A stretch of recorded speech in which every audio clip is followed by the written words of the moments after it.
घटना आहे दौंड शहरातील। सीसीटीव्हीमुळे बाजारपेठेतील चोरी कशी टळली पहा। दौंड शहरातील महात्मा गांधी चौकात 25 जुलैच्या मध्यरात्री 4 चोरट्यांनी दुचाकी चोरायचा प्रयत्न केला। हे ते 4 चोरटे आहेत जे सीसीटीव्हीमध्ये दिसत आहेत। जी दुचाकी चोरायची त्या शेजारी चोरट्यांनी त्यांच्या ताब्यातील दुचाकी अगोदर लावली।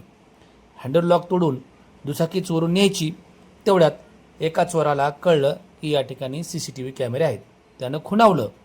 दुसऱ्याला खुणावल्यानंतर तो चोरीचा बेत त्यांचा तिथेच रद्द झाला आणि त्यांनी चोरीची दुचाकी तशीच तिथे ठेवून गाडी काढून पळ काढला।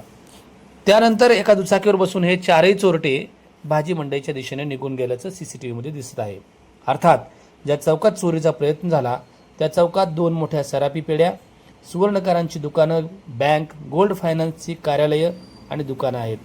सीसीटीव्हीमुळे चोरीचा एक प्रकार फसला असला तरी भर चौकात हा प्रकार घडला असल्यामुळे या चोरट्यांना शोधण्याची आवश्यकता आहे।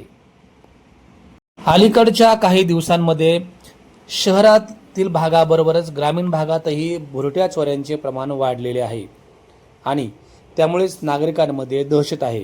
एकीकडे बिबट्याचा त्रास आणि दुसरीकडे चोरट्यांची भीती। अशा कोंडीमध्ये ग्रामीण आणि शहरी भागातील नागरिक अडकून आहेत। त्यांना दिलासा देण्याची गरज आहे।